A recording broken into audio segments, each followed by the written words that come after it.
I feel safe enough to give feedback, to share criticism, to innovate, to have ideas, to share ideas, to tell you what I think. It's about the world that we live in and how we want to work, how we want to live, actually. In the end, if we can't understand people, how can we ever expect to drive their performance? Hello and welcome to another episode of The Shift. It's a series where we sit with industry experts to deliberate key issues that change the world around us. And today we have with us Nicklin, who's an international best-selling author and an executive coach. Mimi, welcome to ETH Insights. Thank you for having me. All right. So few leaders have managed to navigate the complexities of leading teams where 4 generations have been involved. True. To start off, what really sparked your interest when it comes to multi-generational leadership? You know, as you said, for the first time in history, we have 4 generations in one place.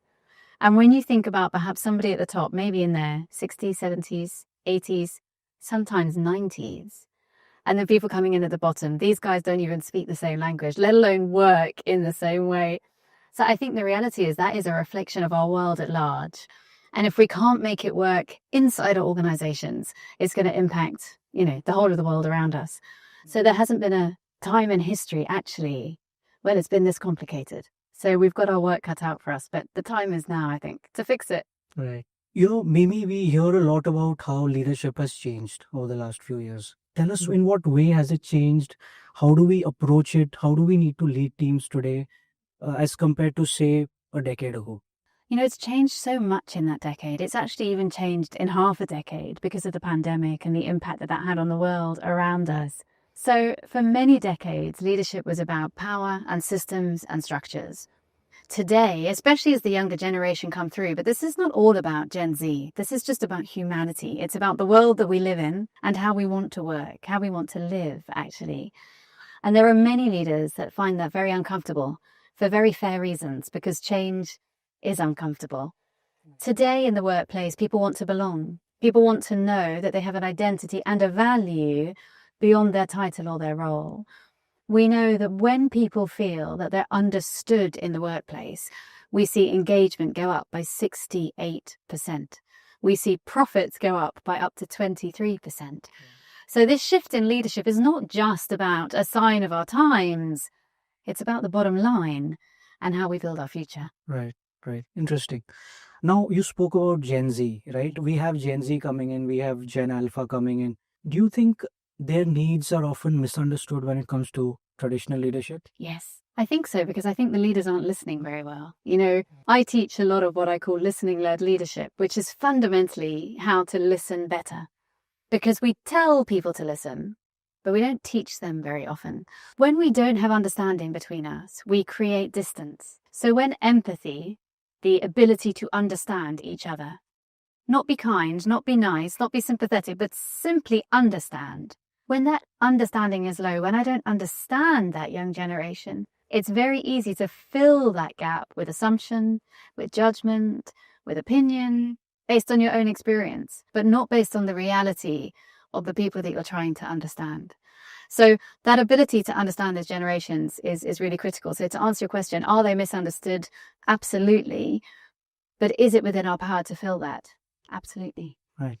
You've beautifully developed this really powerful framework called the ALUR. Can you walk us through the kind of leadership it stands for? Yes, thank you. Thank you for asking me that. So the ALUR framework is a framework to teach listening within leadership, to enable them to dial in to performance.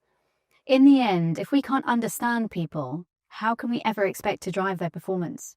How can we ever expect to include them? Gen Z, women, whoever it is that we're trying to bring into the workforce with us. So the ALUR framework is a framework that I developed to help people really understand how to do that. And it stands for, the A is for authenticity, for presence as a leader.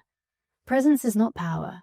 Presence is far deeper than that. Just being the boss is not enough to create connection. So the A is for authenticity.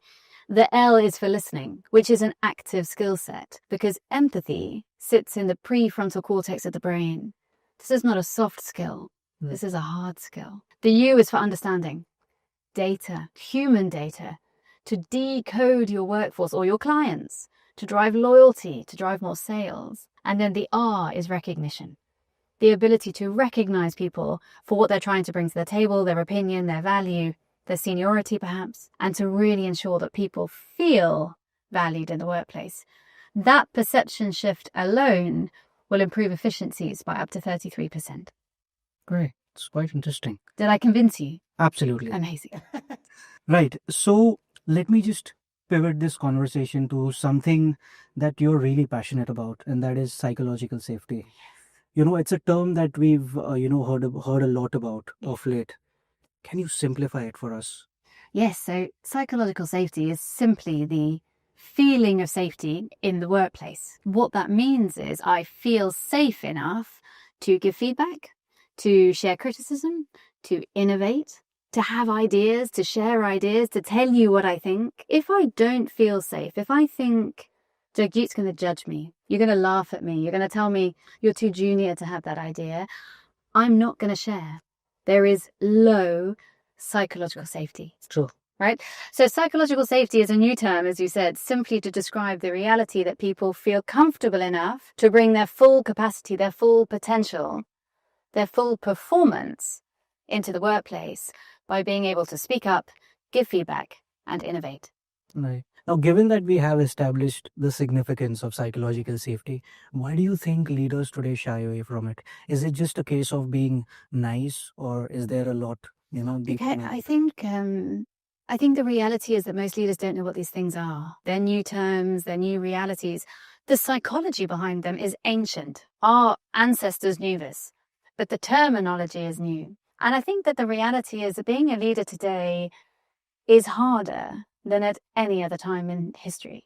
So if you think even back to maybe 10 years ago, if you summarized, a leader would have probably 4 key areas to look after. They would have their board of directors, their stakeholders, their team, their team and their culture, their customers, and of course their bottom line. Today, and we touched on this at the beginning, right, the world that's changing, on top of all of that, they must now have programs for well-being and mental health and diversity and inclusion and maternity leave and paternity leave and political instability and social change and occasionally war, right? There is a lot going on out there. Right.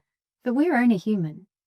So in Q1 of this year, 2025, we saw the highest number in history of Fortune 500 CEO resignations, 233. What that tells me is it's just too much. So when I now tell a leader, hey, could you please develop a program for psychological safety? They're like, come on. More? I'm already doing all of this. So I think a big part of that is simply having the right team in place. Understanding the data, that this is about business growth. This is never about being nice. Please be nice, but it's not about being nice, right? This is about profit. This is about performance. This is about sustainably stopping attrition, people resigning. And we know that it also drives up customer loyalty. Right. So we need to give leaders the data, and then we need to help them create these systems, because otherwise it just becomes another thing on the list. Right. Now, your first book, Softening the Edge, really resonated with the business world. Your latest is Empathy at Work. Yes. What inspired you to write this one? And more importantly, how does it build on what you've shared already? Yes. So Empathy at Work was written for India, actually. So I have been in and out and around India. I've been in Asia my whole career. And I wanted to create something that actually resonated with this country's leadership and future and the people that are here today. I believe that the more the world talks about empathy, the more empathy the world will have. And the world, India, has never needed more of it than now. We need to reconnect our people.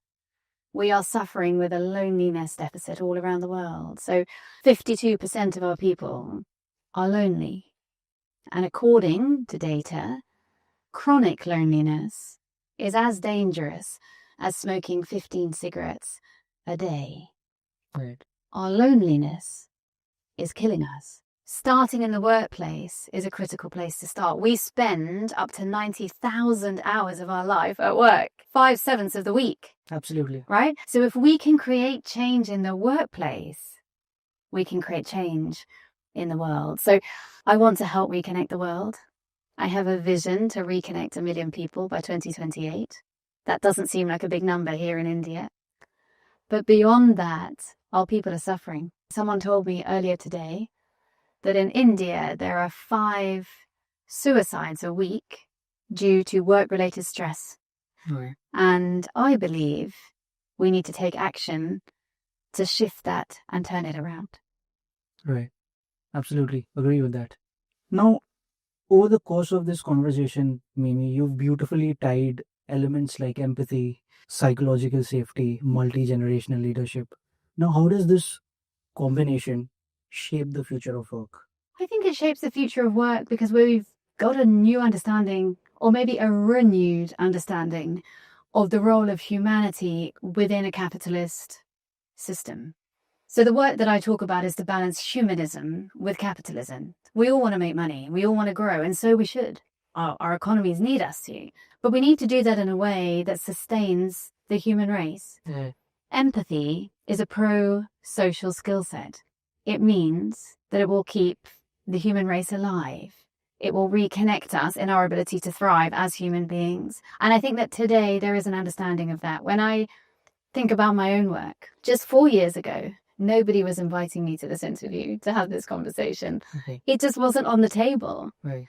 Today, I get to travel the world every week and have conversations with people like you because leadership is shifting, because the world needs to reconnect, and because 79% of our global workforce is disengaged. We can't function with 79% of our workforce as being disengaged, right? So I think there is a bottom line requirement, and there is also a social awareness that is changing the way that we see our businesses as part of the structures that lead us as a human race. Looking into the next decade that is to come, what leadership trait do you think will make the real difference? Can I say empathy? Is that cheating? It's not. Because it's the need of the hour, if I may say that. Need of the hour, it is. No, it absolutely is. I mean, I wouldn't do this work if I didn't believe that. If I didn't believe that when you look forward to the leadership of tomorrow, the ability to understand your people, again, that's what empathy is. It's a skill set that helps you take the perspective of someone else, not be nice to them, not be kind to them. Those are wonderful things, but we can't always run a business with those. This skill set is a skill set that will change how we're able to work together, how we collaborate, our efficiency, our innovation. So I believe that the future of leadership is in listening-led leadership. It is in the ability for larger organizations, populations of our world, to reconnect over our common humanity, but for a cause for growth for all of us. Prosperity will come from shared humanity. Right. For someone who's written at length about leadership, what is the best leadership advice you've received? I think probably when I think back to probably about 10 years ago, somebody told me this, maybe more, that the most power you have in a room is to say nothing at all. And I remember when I was younger thinking, how is that possible? How is it possible that power comes from saying nothing? Because the media will tell us that we must speak up and shout louder. But as I went through this career journey of mine, I realized the power of that actually true leadership comes from being able to listen to others, and that simply speaking more doesn't create more progress. And sometimes really understanding the power of a pause, of listening to others, Right. is where leadership really sits. So I think the best of the leadership advice I got was that be comfortable with silence, and when you do speak in a way that others want to follow. Be comfortable with silence. That's a wonderful motto. With silence. And on Mimi, this has been super fun. It has been super insightful and a real pleasure to be a part of. Thank you very much for having me. Thank you. Pleasure. Thank you for tuning in. For more such videos, follow us on ET Edge Insights.